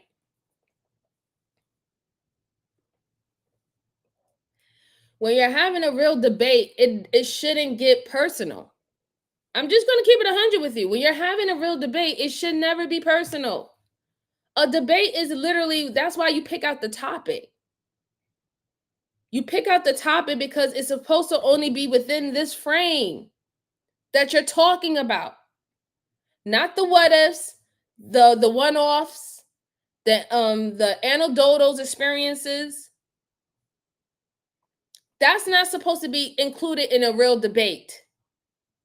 A real debate, you're supposed to be able to pull up the fucking facts and be able to back your argument. Everything should be able to be looked up and quantified. If you're having anything outside of that, you're not having a debate. You're having a opinion matters war or a conversation. You're trying to win whose opinion or whose perspective holds more weight. That's all you're arguing. So most of the time what we see in the space, no, it's not a debate. Most of the time it's not even a freaking conversation. It's literally is who opinions holds more weight. And we try to say, well, if this person's opinion holds more weight to the audience or holds more weight to whoever is judging, then we need to go with that opinion. We need to go with that opinion. That's what we're doing. Nothing foundational, nothing structured, nothing within structure. Everything is just up for grabs. And that's why we get the chaos that we do get. Let's see. Like, how are you disappointed at someone you only... Yeah. Yep. Let's see.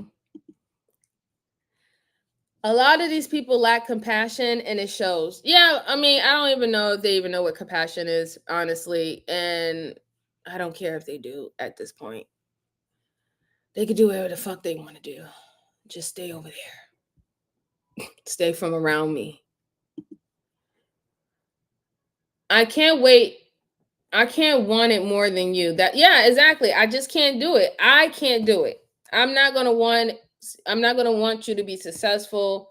I'm not gonna want you to behave a certain way or anything. I'm not gonna do that no more. I can't do that anymore.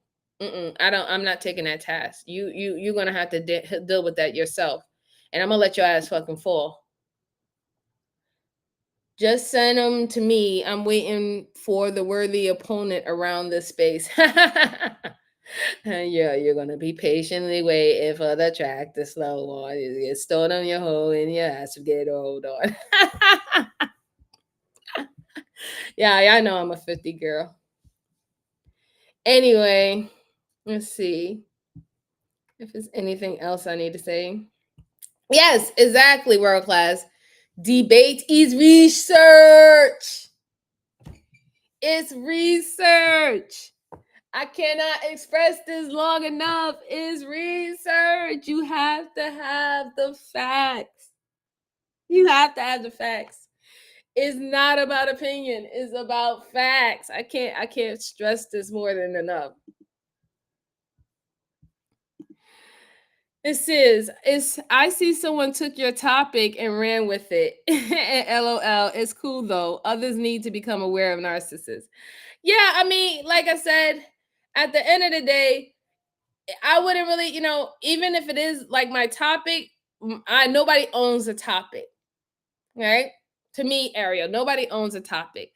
Everybody has the right to express it. And you know what? And like I said, the value that I have in people, I will like to hear other people's perspective of the same information that I got and how they look at it, because they're going to interpret it completely different than me. I'm sure that we're going to find some things that's going to be similar grounds, but the way how they understand it and how they are able to address it to other people is going to be completely different than mine. And you know what? That is an amazing sight to see, because it's always going to be different. I appreciate and I find value in that. But that's because I value human beings. That's just my nature. Let's see. It's judgmental and belittling. Yeah.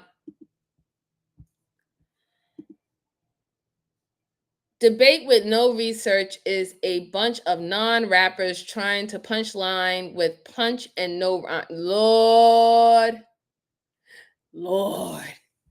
That's it. World class, give me your phone again and go in the corner for 1 second, 2 seconds. Give me your phone, we'll go into 2 seconds again. Let's see. Hey Sarge, oh yeah, so I probably be on just for a few more minutes, and then I'm going to like rest because I do have to go to work today. I do. Let's see. M. Mill says, and always using those made up stats, no research has been done whatsoever. Yeah, I mean, I would say like this: it's the conversations that are being had, right? Because the made up stats is coming from a place of bias and how they feel. He puts the phone he puts the phone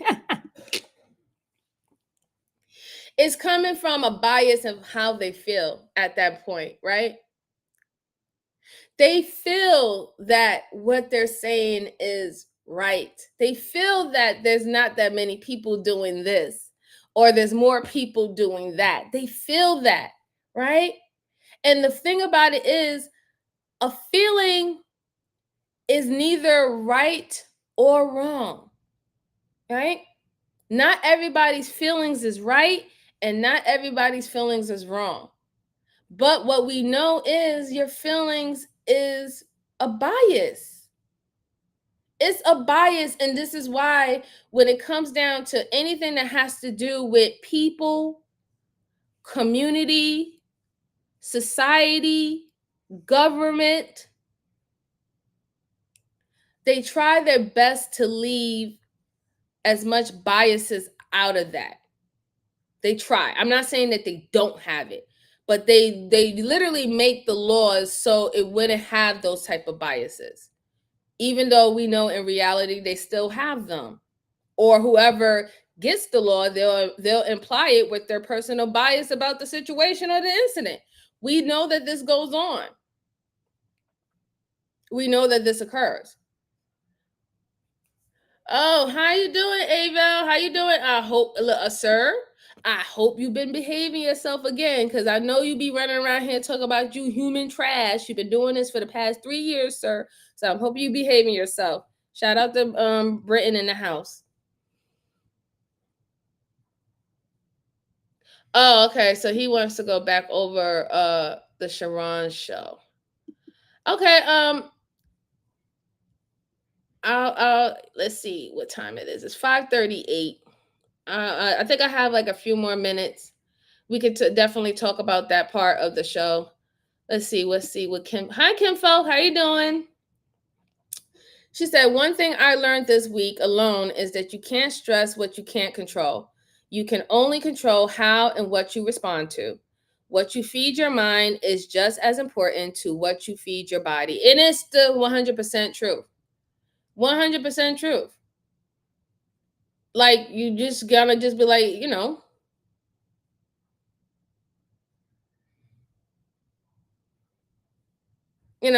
that's just what it's gonna be. Oh, you're getting off at 7. Okay, yeah, so it might have to be another time, True, because I'm about to literally get off in a couple of minutes. So what I guess, like, just try to remember, or even whenever you I do go back on and you want to talk about what happened on Sharon's channel, we could probably pull up his show for reference of the point of what happened there, and then we can start the conversation from there. Okay. But yeah, let's see.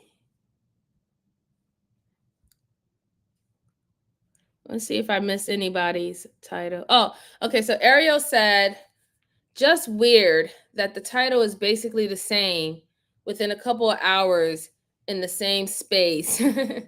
Yes, it is. I'm gonna watch tomorrow. Haha. Yeah, I mean, like I said, it is what it is. Like, let them do what they have to do. But I'm just letting you know, from everything that we saw today, now y'all know y'all know the anatomy, the breakdown of anatomy of a smear campaign.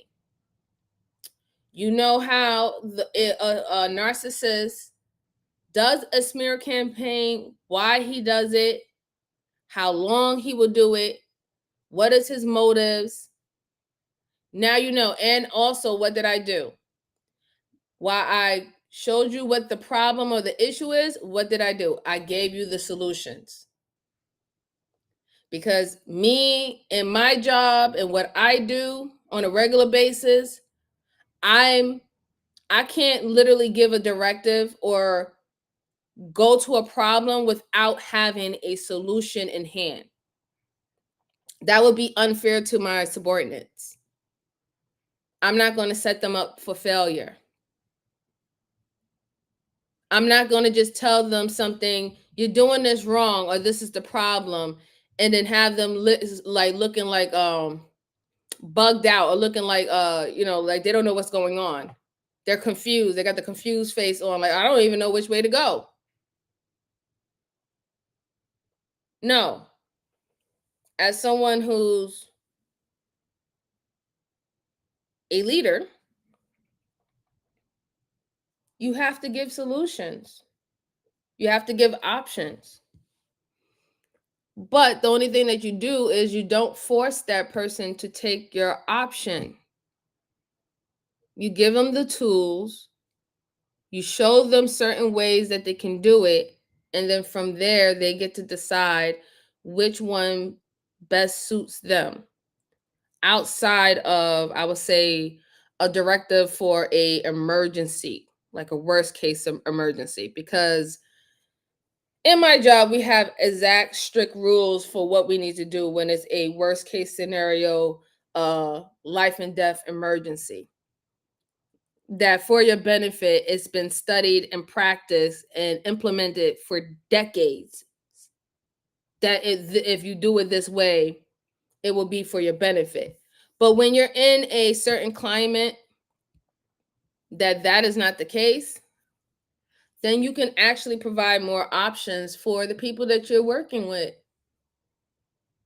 And then y'all can come to a conclusion for a better situation.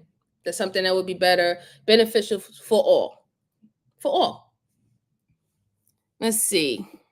Ariel says, I have a narc at work and they know I know, and they are trying their best to make my work life hell.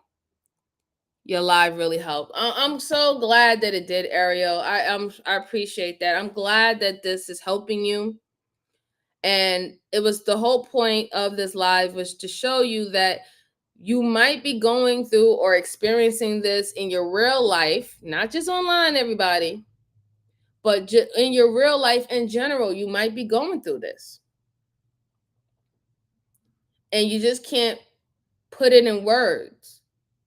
You just can't put it in words what you're going through. And then sometimes you feel like nobody understands, and you feel like you're dealing with it by yourself. But the truth is, you're really not alone. You're not alone. They literally have narcissistic abuse groups in community where people are healing together in reference of that.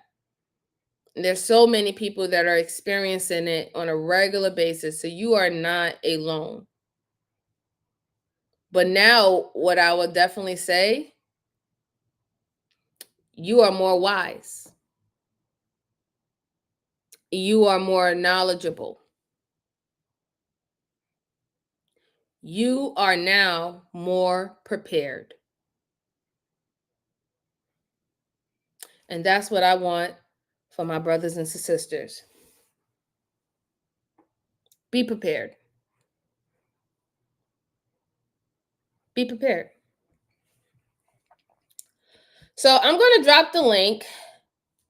And if anybody want to come up, like I said, I have a few minutes to talk to you guys. If anyone want to come up and talk about the topic that I was talking about there today, the smear campaign, or if you want to even talk about some of your experiences, you are more than welcome. But if not, I'm going to go and get some rest. I'm getting old. So I definitely will give a few more minutes, just a few more minutes. I'm going to put some background music on. Mm-mm-mm-mm. All right. So yeah, I will give. It's what time it is. It is 5:46 because I'm on the East Coast. I'm giving until 5:47. That's 1 minute. So if nobody comes up in 1 minute, then I'm gonna just take. I'm gonna take it easy for the rest of the night. I'll probably go and stop by to people's chats and show my love and support and to keep on doing what you're doing. Even some people that I probably personally don't like, I still try to come and show support because I do want people to succeed and I want people, to show excellence in all they do. Oh, thank you so much. I appreciate you, Robin, and I appreciate you, Mills. I thought that today was a really good live. Oh, thank you, Mo Love. I appreciate you. And I just want to say thanks for everybody coming. I really, really appreciate you being here. I'm going to let y'all enjoy the rest of y'all day. I'm going to let y'all go ahead and get in and hear the good word at other people's channels.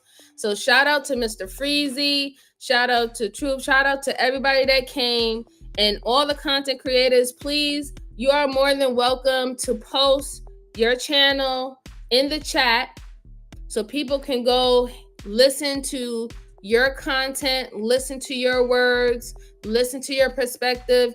You don't know, you might touch somebody. You always might touch somebody. And like I said, the more knowledgeable you are, the more powerful you are. And the only thing you need to do after that is just continue on controlling your emotions. Sugar Bum, great to see you, baby. Thanks for coming. All right, everybody, this is MJ, and I'm out.